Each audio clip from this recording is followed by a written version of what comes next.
देखिए बेटा, छठा प्रश्न, प्रश्नावली 2.6 का, हरी और हैरी की वर्तमान आयु का अनुपात 5:7 है।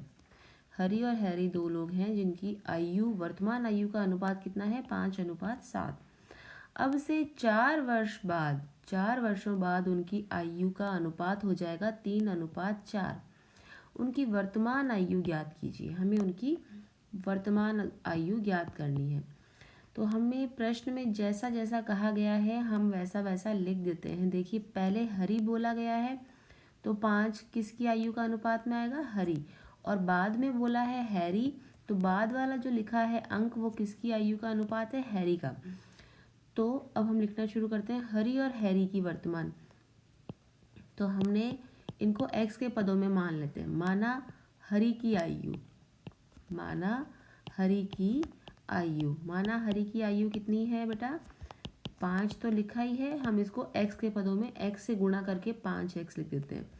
और माना हरी के बाद में कौन है? हैरी। हैरी की आयु, हैरी की आयु कितनी हो गई है? तो ये है 7x। हमने अपनी मर्जी से कुछ नहीं लिखा है, जो प्रश्न में लिखा है उसी को हमने x से गुणा करके लिख दिया है। ठीक है, अब ये तो इनकी वर्तमान आयु है, ये तो है वर्तमान आयु। ठीक है, ये वर्तमान की बात हो रही है, ये भी वर्तमान की है। अब क्या है? 4 वर्ष बाद, अब से 4 वर्ष बाद की बात कर रहा है वो। 4 वर्ष बाद, अब से 4 वर्ष बाद उनकी आयु क्या होगी? देखिए, अब आज जितनी भी आयु है उससे 4 वर्ष बाद अगर किसी की भी आयु पूछते हैं, माना आपकी आयु आज 10 वर्ष है, तो आज से 4 साल बाद आपकी आयु कितनी हो जाएगी? 10 + 4 14 हो जाएगी। तो अब से 4 वर्ष बाद हरी की आयु भी कितनी हो जाएगी? जितनी अभी उसकी आयु है 5x है, उसमें 4 जोड़ दो, ये उसकी आज से 4 साल बाद की आयु है। ठीक है, और इसी तरह से हैरी की आज कितनी आयु है? आज वर्तमान आयु कितनी है? 7x। तो 4 साल बाद कितनी हो जाएगी? +4 हो जाएगी। अब प्रश्न में जो बोला है उसी के अनुसार हम हमारी इक्वेशन बनाएंगे, हमारा समीकरण बनाएंगे। प्रश्न में कहा है अब से 4 वर्ष बाद उसकी आयु का अनुपात 3:4 हो जाएगा। 4 वर्ष बाद में उसकी आयु का अनुपात कितना हो जाएगा? 3:4। तो 4 वर्ष बाद अनुपात देख लेते हैं क्या है। अनुपात हरी और हैरी की आयु का, तो 5x + 4 बटा 7x + 4, ये कितना अनुपात हो जाएगा? कह रहा है ये हो जाएगा 3:4। ये हमने लिखा, देखिए क्या करा है हमने, ये वाला समीकरण हमने कैसे बनाया? हरी और हैरी की आयु जो हमको पता है कितनी है, 5x + 4 है, अनुपात हैरी की आयु 7x + 4 है, यही हमने अनुपात दिया कितना है? 3:4 दिया। अब इसको नॉर्मल समीकरण की तरह हम हल कर लेंगे, वज्र में गुणा हो जाएगा, 4 गुणा होगा हमारा 5x + 4 के साथ, और 3 गुणा होगा हमारा 7x + 4 के साथ। तो देखिए, 5 चौक 20, x + 4 चौक 16 बराबर 7 तेरी 21, x + 4 तेरी 12। तो देखिए 20x - 21x उधर से इधर आएगा, 12 तो है ही, इधर से जाएगा -16।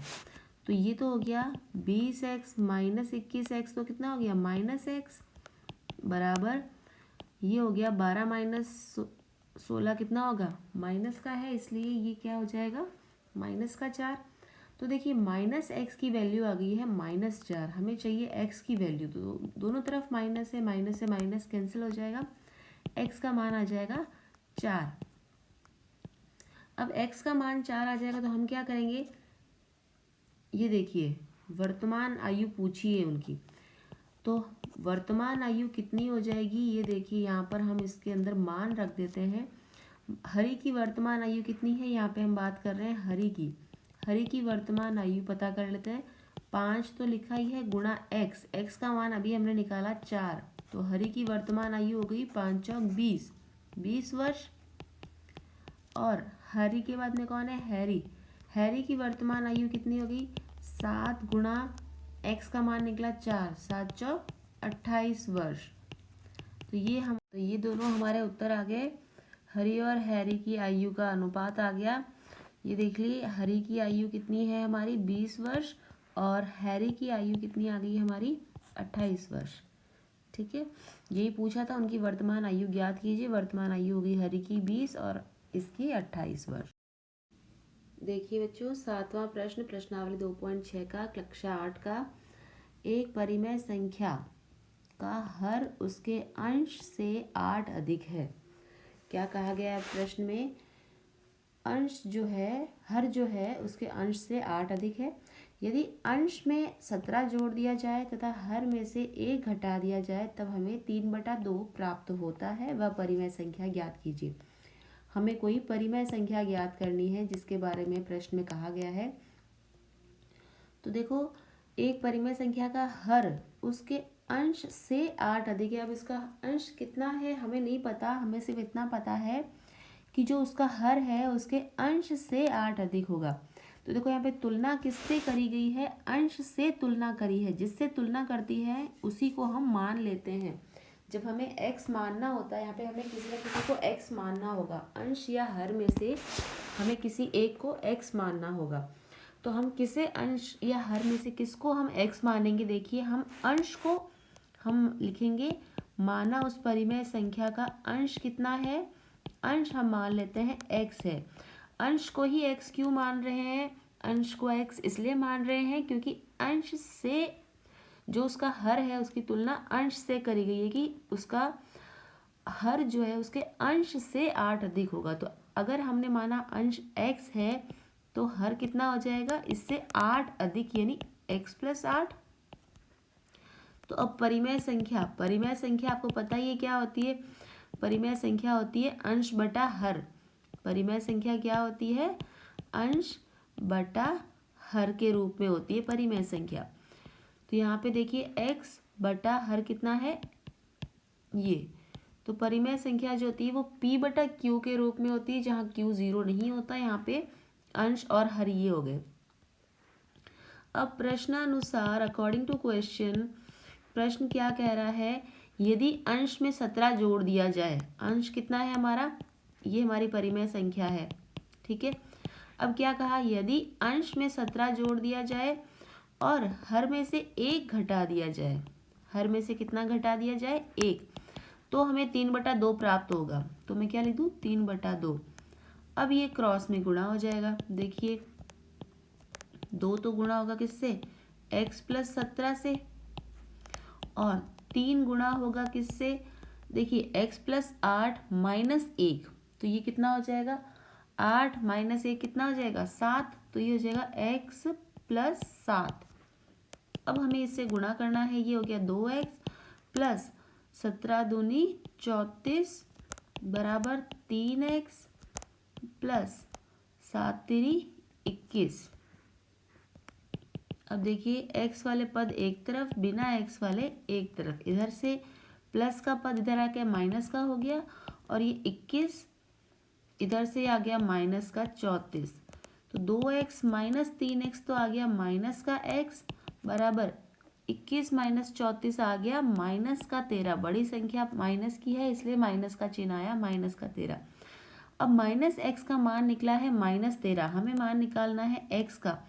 दोनों ही तरफ माइनस माइनस है इसलिए माइनस से माइनस कैंसिल हो गया, कट गया, और x का मान आ गया कितना? 13। अब हमारी परिमेय संख्या देखिए, हमारी परिमेय संख्या शुरू में हमने लिखी थी, क्या थी? x बटा x + 8। यही है शायद, देख लेते हैं। परिमेय संख्या हमने क्या लिखी थी? परिमेय संख्या ये रही हमारी, x बटा x + 8। x बटा x + 8 ये हमारी परिमेय संख्या है। तो यहाँ पे x का मान निकल गया 13, यानी अंश निकल गया हमारा कितना? 13। तो हर कितना है? हर है हमारा x + 8। x + 8, x हमने कितना निकाला? 13। 13 + 8 कितना हो गया? 13 + 8 हो गया 21। तो हमारी परिमेय संख्या कितनी हो गई? 13/18। ये हमारी परिमेय संख्या हो गई 13/18। ये हमारा इसका हल हो गया। इसी के साथ में हमारी प्रश्नावली 2.6 जो है ख़त्म होती है। और नेक्स्ट पार्ट जो है कौन सा है हमारा, पार्ट 3। पार्ट 3 की प्रश्नावली 3.1 का जो है हल जो है वो मैं नेक्स्ट वीडियो में करने वाली हूँ। तो अगर आपको मेरा वीडियो पसंद आया तो मेरे वीडियो को लाइक कीजिए और चैनल को सब्सक्राइब कीजिए, ताकि आपको मेरे सारे नेक्स्ट वीडियोस के नोटिफिकेशन मिलते रहे। Thank you for watching.